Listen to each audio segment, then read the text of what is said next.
Pozdravljeni! Pred vami je uvodni prispevek za veliko nagrado Belgije. Skupaj si bomo ogledali vse zanimivosti, še preden se pravzaprav aktivnosti na progi začnejo.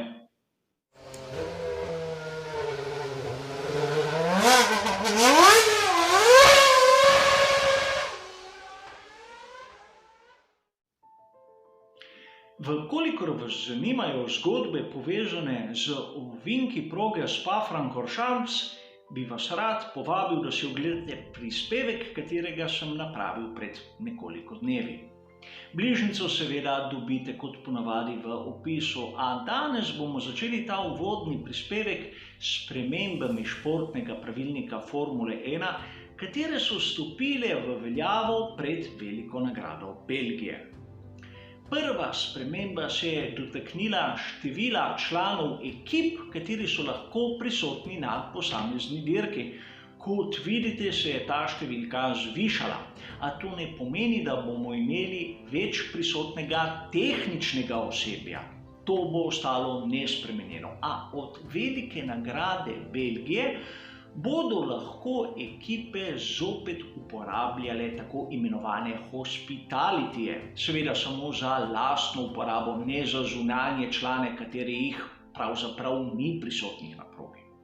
A zopet majhen korak v smeri normalizacije Formule 1, tiste Formule 1, ki jo poznamo z časov pred COVID-19. Druga sprememba se je pa dotaknila tistih praktično zapovedanih setov pnevmatik, katere pripravi Pirelli za vsakega voznika posebej. Tako FIA kot Pirelli sta si pridržala možnost, da tudi spremenita sestavo, ki bo na razpolago vsakega voznika. Zaenkrat je ta, da ima vsak na razpolago 2 seta trdih pnevmatik, 3 sete srednjih pnevmatik in 8 setov mehkih pnevmatik. Seveda odvisno od trdote, ki jo zopet zbere Pirelli za vsako dirko. A nočejo, da se ponovi tisto, kar smo videli naprimer na veliki nagradi 70. obletnice Formule 1. Zato so si pridržali pravico do spremembe.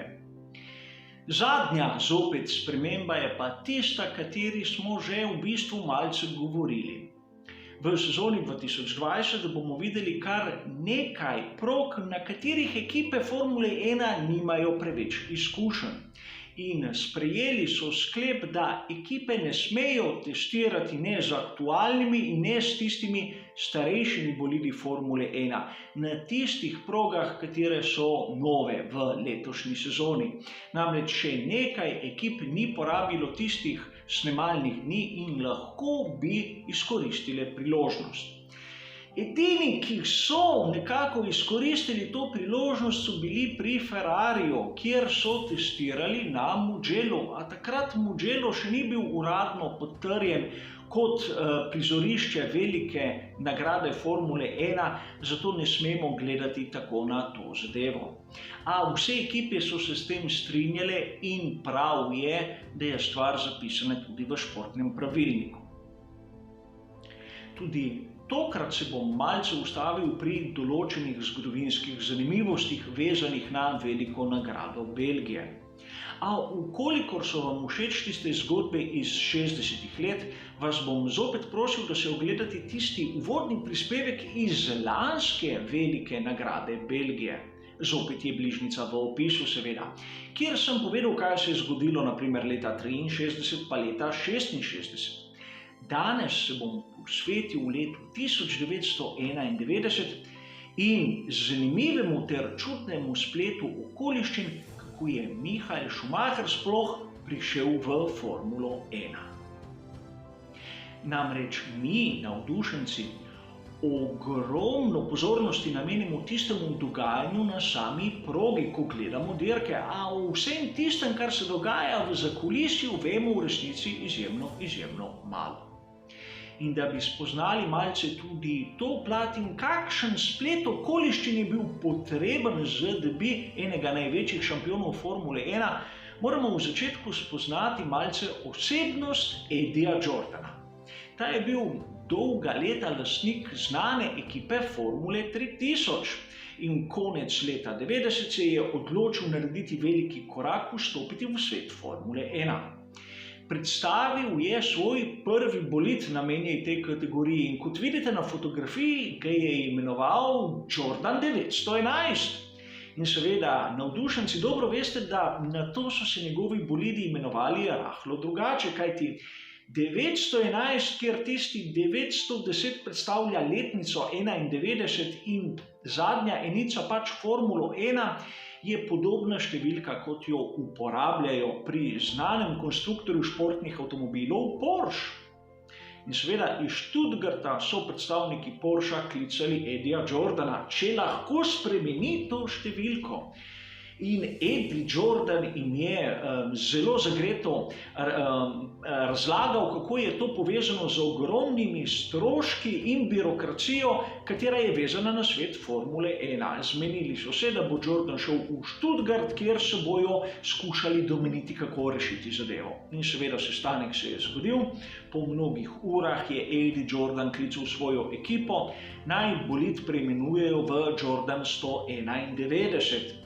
Da se bomo razumeli, vsi stroški vezanih s spremembi imena so bili tisti stroški vezani na nalepke. Po ocenah prisotnih takrat v ekipi Jordan nekje tam okrog 25 britanskih funtov leta 1990. A Eddie Jordan nikomur ni povedal, da ko se je vrnil iz Stuttgarta, je dobil 18 mesecev v brezplačno uporabo Porsche 911. Toliko, da bomo razumeli, da Eddie Jordan nikoli v svojem življenju ni izpustil najmanjše možnosti, katera se mu je ponudila. A da bi razumeli splet okoliščin, kako je sploh Michael Schumacher prišel v Formulo 1, moram omeniti prometno nesrečo, ki se je zgodila v Londonu, v bližini Hyde Parka, 10. decembra leta 1990. Namreč tega dne je bil sestanek med Eddijem Jordanom, predstavniki pokrovitelja 7up in bodočim voznikom ekipe Jordan, Bertrandom Gershoojem. Ta je bil v zamudi. In prav v tistem delu Londona je imel manjšo cestno nesrečo z voznikom londonskega taksija. Po pričevanju boje sploh ni bilo nobene materialne škode. Ta voznik taksija se je prerekal z Gershoojem. In Gershoo je bil seveda v zamudi, vzel je jeklenko solzivca in jo v celoti spraznil na ubogega voznika taksija. Usedel se je v svoj avto, ker se mu je mudilo, in oddrvel na sestanek. A voznik taksija je poklical policijo in podal ovadbo. Ovadba je romala na sodišče in Gershoo je mislil, da bodo ovadbo ali zavrgli ali mu dali kako pogojno kazen. Seveda začel je svojo sezono pri ekipi Jordan brez skrbi, a tik pred začetkom velike nagrade Belgije je moral na prestajanje 18-mesečne zaporne kazni. Seveda, mnogi navdušenci so protestirali, posebej Belgijci, kajti če pogledamo program za veliko nagrado Belgije, bomo opazili, da na naslovnici je prav Jordan in v Jordanu Bertrand Gershoo. No, pri Jordanu so ostali kar naenkrat s prostim sedežem v svoji ekipi. In kdo ga bo zasedel? Seveda bil je na razpolago mladi Nemec, Michael Schumacher, kateri je bil zelo domač na progi Spa-Francorchamps. Imel je zaledje Mercedesa. Mercedes bo prišel v Formulo 1 šele čez nekaj sezon, leta 1993 pod okriljem ekipe Sauber. A takrat so bili pripravljeni plačati 150.000 takratnih ameriških dolarjev, da se bo Michael Schumacher lahko preizkusil na veliki nagradi Belgije. In dobili so dogovor. Michael Schumacher je presenetil že na samih kvalifikacijah. Dosegel je 7. čas, kar je neverjeten uspeh za novinca, še posebej z nekako ne preveč konkurenčnim bolidom, da smo si nejasni. A moramo gledati na zadevo skozi prizmo takratnega časa. Njegov zaostanek za takratnim najboljšim Ayrtonom Senno je bil 3 sekunde in 401 tisočinka. A na ta rezultat ne smemo gledati z današnjega zornega kota. Namreč mnogi navdušenci se ne zavedamo, kako blizu so danes bolidi Formule 1. Naprimer, če bi zaostanek 3 sekund in 401 tisočinke primerjali z lanskim prvim delom kvalifikacij, bi to pomenilo samo, da je bil hitrejši od obeh Williamsov, kar je daleč od kakega fantastičnega rezultata. A takrat so bile zadeve drugačne. Že prvi izmed zasledovalcev Prost je imel več kot sekundo zaostanka za Senno, tako da se bomo malce bolje razumeli. Seveda, Michael Schumacher je presenetil na kvalifikacijah, a njegova dirka je bila vse prej kot posrečena. Ni prevozil niti enega samega kroga, izdala ga je sklopka. A bilo je dovolj, da sta ga opazila Flavio Briatore in Tom Walkinshaw pri ekipi Benetton. Tako je podpisal pogodbo z njimi in začel že v naslednji dirki za to slavno ekipo, kjer je dosegel tudi svoje prve uspehe. A okrog tega prestopa obstaja kar nekaj zgodbic in urbanih legend. Ena izmed njih pravi, da je Mercedes plačal Eddieju Jordanu do konca sezone sedež Michaela Schumacherja. To pomeni še za vsako dirko 150 tisoč takratnih ameriških dolarjev, katere pa Eddie Jordan naj ne bi nikoli vrnil. A pustimo zdaj to raje za kdaj drugič. Michael Schumacher je dokazal svoj talent že naslednje leto, ko je prav tu v Belgiji dosegel svojo prvo zmago. A neverjetna zgodba je, kako se je vse pravzaprav začelo z navidez nedolžno prometno nesrečo sredi Londona. Vrnimo se na današnji čas in na lastnosti proge Spa-Francorchamps. Namreč, kolikor pogledamo preglednico, ki nam jo daje Pirelli, bomo videli, da je ta na prvi pogled dokaj podobna tisti, ki smo jo videli naprimer v Silverstonu. Ja, podobna je, a to še ne pomeni, da so lastnosti ene in druge proge primerljive. Namreč je že res, da določene vrednosti so dobesedno enake ali blizu, ampak v dveh bistvenih kategorijah so si nasprotne. Ukolikor pogledamo zviranje in pospeševanje, bomo videli prvo razliko, in ukolikor bomo pogledali oprijem oziroma downforce, bomo videli drugo razliko.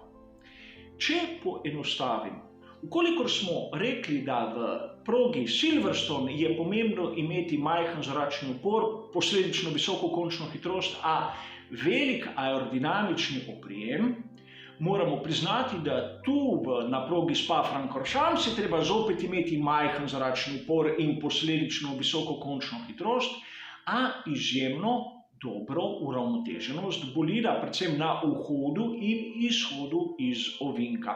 Ni toliko pomemben aerodinamičen oprijem kot tista mehanska uravnoteženost, in da se bomo bolje razumeli, mehanska uravnoteženost je tisto, kar je manjkalo naprimer Red Bullu na RB16 na prvih 3 letošnjih dirkah.